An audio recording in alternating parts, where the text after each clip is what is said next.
So hello my friends, Devon Lennox here, PhotographyPX. In today's video, I'm going to show you guys how to add grain in Adobe Photoshop. Okay, here we are, photos loaded up of Adobe Photoshop. We are using CC 2017, but this technique is applicable to all versions of Adobe Photoshop. So I'm going to just show you guys very quickly how to add grain.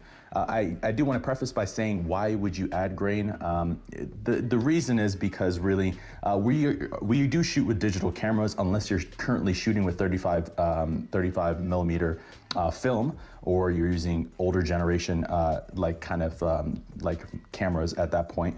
But not every camera has the ability to add grain, especially to raw images that are then transported to our computers. If you're shooting with JPEG, you sometimes, depending if you have a Fujifilm or Panasonic, there's a lot of different cameras that do have inbuilt grain filters that add more of a filmic kind of look to make your photos not appear as digital, but it kind of gives you a different kind of texture kind of feeling to your images. So basically, I'm gonna show you guys how to do that in Adobe Photoshop if you want to replicate that. I'm also gonna be doing a video following this one as well, how to create more moody black and whites, and adding grain will be an integral part of doing that. So I wanna make sure that you guys have kind of some insight on how to do that. I will explain that again in that video, but I do want to just kind of preface.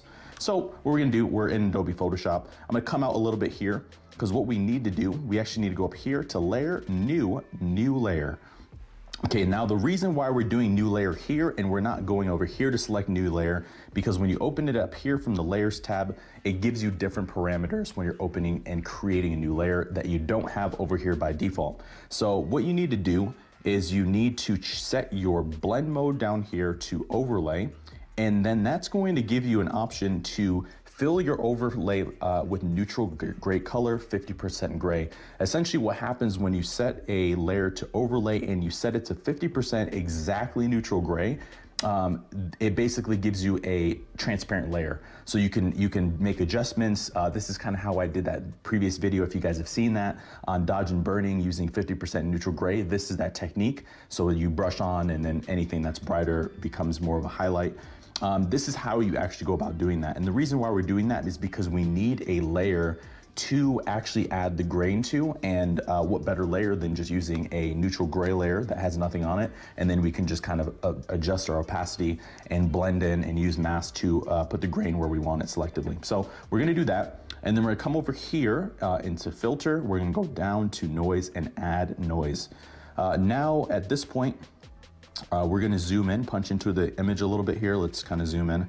And we're going to essentially change the amount here to a value of how much noise that we want. Now, this is going to be definitely up to personal preference, personal taste on how much you should add in terms of noise. I would do probably 15 maybe at the most. I'd probably do 15, but again, I would be doing a black and white video and that may change, so stay tuned for that. So that's step number one, and then now you have a couple of options. So you can do Gaussian or uniform distribution. Essentially what this is doing, it's changing how kind of crunchy, what's the distribution of the noise that you're seeing here. And it just changes the, it's kind of like almost like a contrast. It adds more contrast to the Gaussian layer to make the noise a little bit more punchy. Depending if you want that with your image will determine whether you should select that. That's also personal preference. For me, I'm just gonna leave it on uniform. Monochromatic is going to make the noise here. It's gonna make it all just shades of black, white, and neutral gray.